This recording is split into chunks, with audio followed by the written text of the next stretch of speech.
어서 오세요. 박이에요. 오늘도 재미난 옛 이야기 한 토막을 살짝 들려드릴게요. 구독, 좋아요도 부탁드릴게요. 지금으로부터 아득히 먼 옛날 홍재상이라는 선비가 있었습니다. 과거 시험을 보기 위해 한양으로 가는 길에 산속을 지나게 되었습니다. 급할 것도 없는 길이라 풍경을 보며 걷던 중 갑자기 비가 쏟아지기 시작했습니다. 빗줄기는 점점 거세지고 옷은 금방 흠뻑 젖어버렸습니다. 이런, 산에서 비를 만났으니 어찌하면 좋을꼬. 홍재상은 황급히 산길을 오르다가 숲 사이로 희미하게 보이는 지붕 하나를 발견했습니다. 작은 암자였습니다. 저기서 잠시 비를 피해야겠구나. 그는 서둘러 암자 쪽으로 발걸음을 옮겼습니다. 홍재상은 조심스럽게 안으로 들어섰습니다. 계신지요? 지나가던 나그네인데 비를 피할 수 있겠습니까? 그의 목소리가 고요한 마당에 울려 퍼졌습니다. 잠시 후 방문이 열리더니 한 비구니가 모습을 드러냈습니다. 홍재상은 그 순간 숨이 멎는 듯 했습니다. 비구니는 18살쯤 되어 보였습니다. 장삼을 걸쳤지만 그 안의 자태는 가릴 수 없었고 머리는 깎았지만 얼굴은 달빛처럼 곱고 맑았습니다. 눈동자는 깊은 샘물 같았고 입술은 연꽃잎처럼 붉었습니다.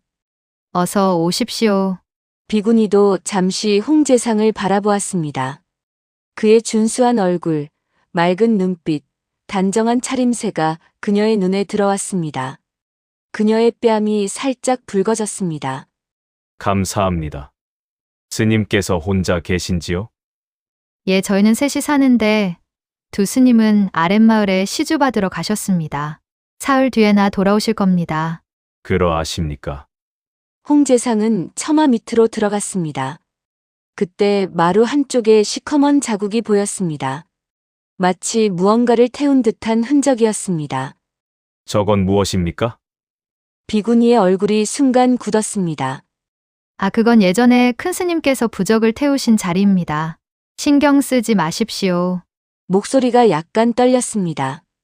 홍재상은 이상하다는 생각이 들었지만 더 묻지 않았습니다. 비구니는 방으로 들어가더니 마른 수건과 따뜻한 차를 가져왔습니다. 젖으셨을 텐데 이걸로 좀 닦으십시오. 고맙습니다. 두 사람의 손이 스치는 순간 묘한 전율이 흘렀습니다. 비구니는 황급히 손을 거두었고 홍재상은 얼굴이 화끈 달아올랐습니다. 비는 그칠 줄을 몰랐습니다. 두 사람은 처마 밑에 앉아 빗소리를 들었습니다. 침묵이 흘렀지만 그 침묵은 불편하지 않았습니다. 오히려 묘하게 달콤했습니다. 어디로 가시는 길입니까? 비구니가 먼저 말을 걸었습니다. 한양으로 과거를 보러 가는 중입니다. 과거를요. 꼭 장원급제 하시기를 기원하겠습니다. 고맙습니다. 스님께서는 언제부터 이곳에 계셨습니까? 비구니의 얼굴이 잠시 어두워졌습니다. 3년 전부터입니다. 집안에 어려운 일이 있어서요. 그러셨군요. 출가했지만 속세의 마음이 다 사라진 건 아니라 가끔은 외롭기도 합니다. 그 말에는 깊은 슬픔이 배어 있었습니다. 홍재상은 가슴 한편이 저려왔습니다. 해가 저물었습니다. 비는 여전히 내리고 있었고 밤길을 떠날 수는 없었습니다. 비구니는 작은 방 하나를 내주었습니다. 오늘은 여기서 주무시지요. 비가 그치면 내일 가셔도 됩니다. 고맙습니다. 폐를 끼쳐 죄송합니다. 아니옵니다. 이렇게 사람을 만나는 것도 오랜만이라 반갑기도 합니다. 그날 밤 홍재상은 잠을 이룰 수 없었습니다. 자꾸만 비구니의 얼굴이 떠올랐습니다. 그런데 잠이 들 무렵 이상한 꿈을 꾸었습니다. 커다란 뱀이 그의 몸을 휘감는 꿈이었습니다.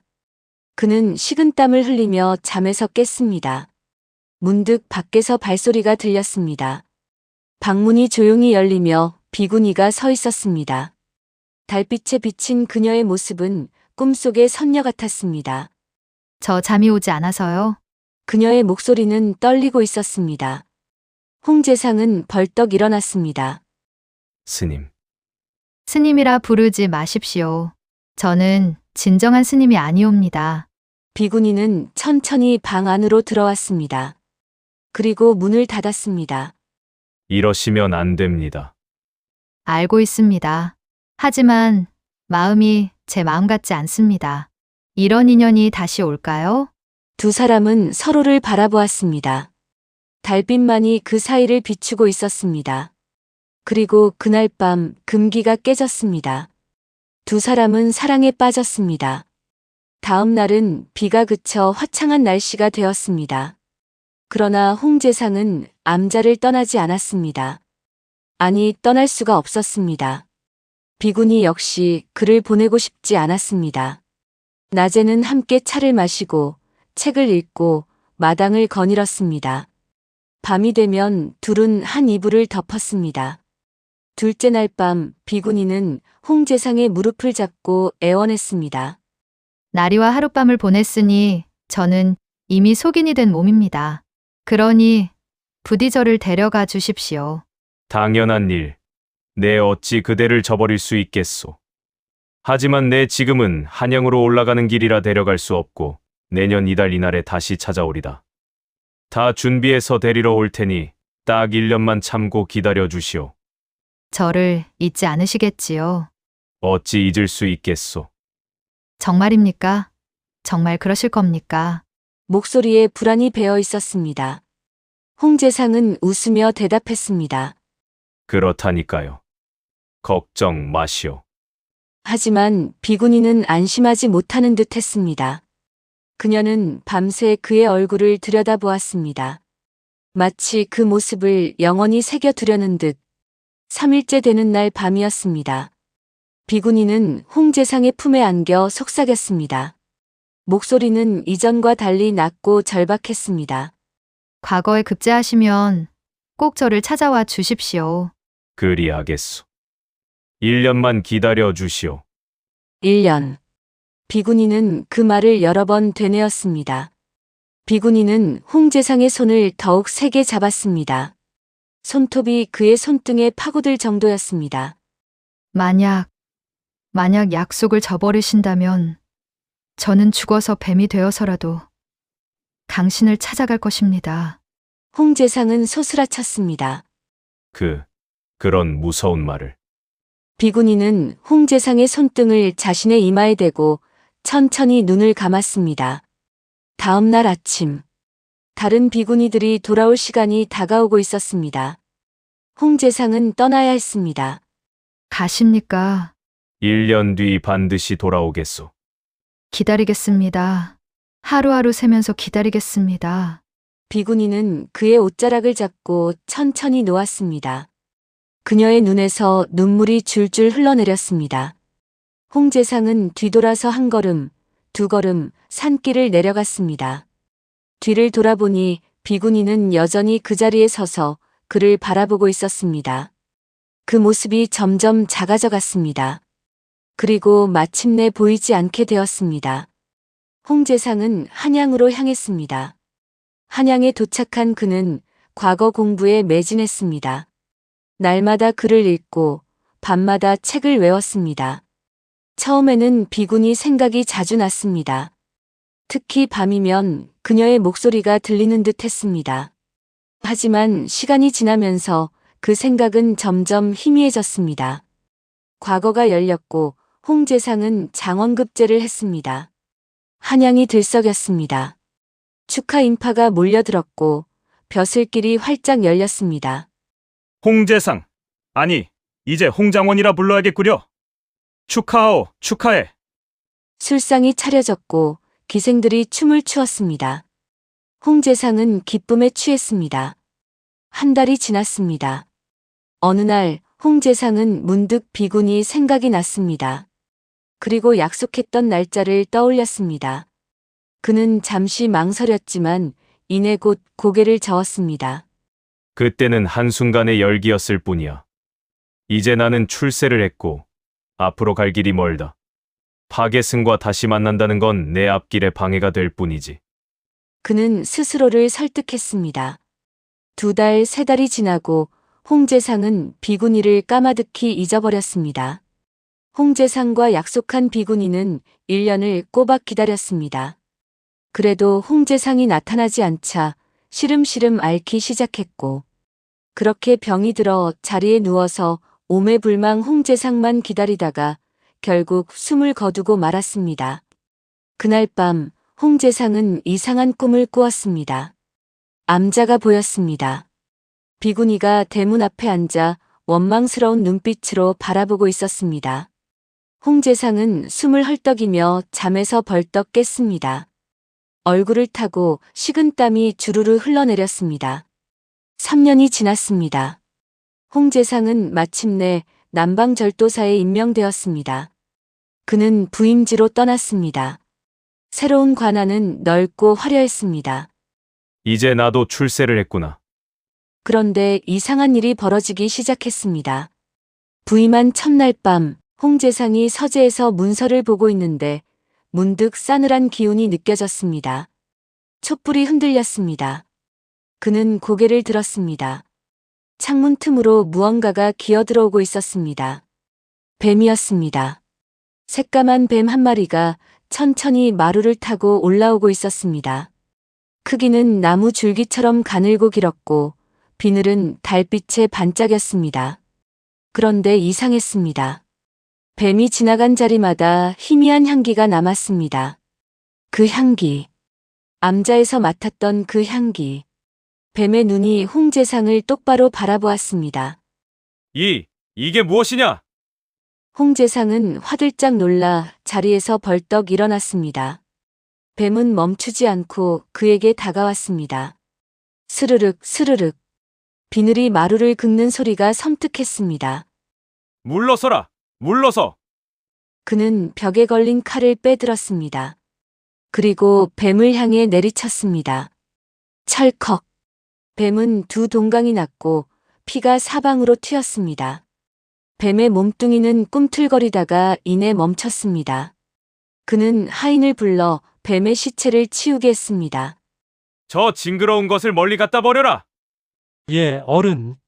하지만 하인이 시체를 들려는 순간 뱀은 이미 녹아 없어지고 있었습니다. 그 자리에는 까만 비늘 몇 조각과 그 달콤한 향기만이 남아 있었습니다. 이게 어찌된? 아무 말 말고 그냥 치워라! 다음 날 밤이었습니다. 또다시 뱀이 나타났습니다. 이번에는 더 컸습니다. 사람 팔뚝만한 뱀이 창문을 비집고 들어왔습니다. 향기는 더욱 진해졌고 눈빛은 더욱 애절했습니다. 그리고 이번엔 뱀이 소리를 냈습니다. 낮고 신음하는 듯한 소리였습니다. 마치 사람의 목소리 같기도 했습니다. 으아! 홍재상은 비명을 질렀고 하인들이 달려왔습니다. 저 뱀을 죽여라! 어서! 하인들이 몽둥이와 칼을 들고 뱀을 내려쳤습니다. 이번엔 불에 태워버렸습니다. 하지만 시체는 재가 되면서 사라지고 그 자리에는 또다시 까만 비늘들만 남았습니다. 비늘들은 바람에도 날아가지 않고 불에도 타지 않았습니다. 이게 대체 사흘 뒤 뱀은 또다시 나타났습니다. 이번엔 더욱 컸습니다. 사람 허벅지만큼 굵은 구렁이가 되어 있었습니다. 담을 넘고 문을 부수고 방 안까지 들어왔습니다. 이게 대체 무슨 일이란 말인가? 홍재상은 공포에 질렸습니다. 뱀의 눈을 보는 순간 그는 완전히 깨달았습니다. 그 눈빛. 암자에서 보았던 그 눈. 산속 암자에서 비구니와 사흘을 보내었을 때, 그때 그 사람이 날 기다리다 죽으면 뱀이 될 거라고 했는데. 불현듯 잊고 있던 과거의 일이 떠오르자 모골이 송연해졌습니다. 뱀이란 뱀을 보거든 그 즉시 모두 칼로 베어 죽여. 그 이튿날도 뱀이 나타났고 하인들이 달려들어 죽여버렸지만 뱀은 매일 밤 나타났습니다. 죽여도 태워도 묻어도 다시 살아왔습니다. 점점 더 크게, 점점 더 빠르게. 방 안에는 까만 비늘들이 쌓여갔습니다. 홍재상은 잠을 잘 수 없었습니다. 밤마다 악몽에 시달렸고 낮에도 환영을 보았습니다. 창밖에 뱀의 그림자가 보였고 바람 소리에서 비구니의 목소리가 들렸습니다. 약속을 저버렸어요. 오겠다 하셨잖아요. 밥을 먹어도 체하고 물을 마셔도 목이 말랐습니다. 그는 점점 야위어 갔습니다. 얼굴은 해골처럼 앙상해졌고 눈은 움푹 들어갔습니다. 석 달쯤 지났을 때였습니다. 홍재상은 병상에 누웠습니다. 의원을 불렀지만 소용없었습니다. 맥이 끊어져 가고 있습니다. 더 이상 방법이 없습니다. 마치 무언가가 그 기운을 빨아먹는 듯합니다. 의원은 고개를 저으며 나갔습니다. 그날 밤 뱀이 마지막으로 나타났습니다. 이제 뱀은 사람 몸통보다 굵어져 있었습니다. 천천히 침상으로 다가왔습니다. 그리고 홍재상의 몸을 천천히 휘감기 시작했습니다. 홍재상은 신음했습니다. 숨이 막혔습니다. 뱀은 점점 세게 조여왔습니다. 미안하오. 정말 미안하오. 뱀이 그의 얼굴 앞까지 다가와 두 눈이 마주쳤습니다. 그 눈에는 사랑도 슬픔도 없었습니다. 오직 차가운 원한만이 가득했습니다. 홍재상은 비명을 지르려 했지만 목소리가 나오지 않았습니다. 다음 날 아침 하인들이 방문을 열었을 때 홍재상은 침상에서 죽어 있었습니다. 온몸에는 시퍼런 멍이 들어 있었고 얼굴은 공포와 후회로 일그러져 있었습니다.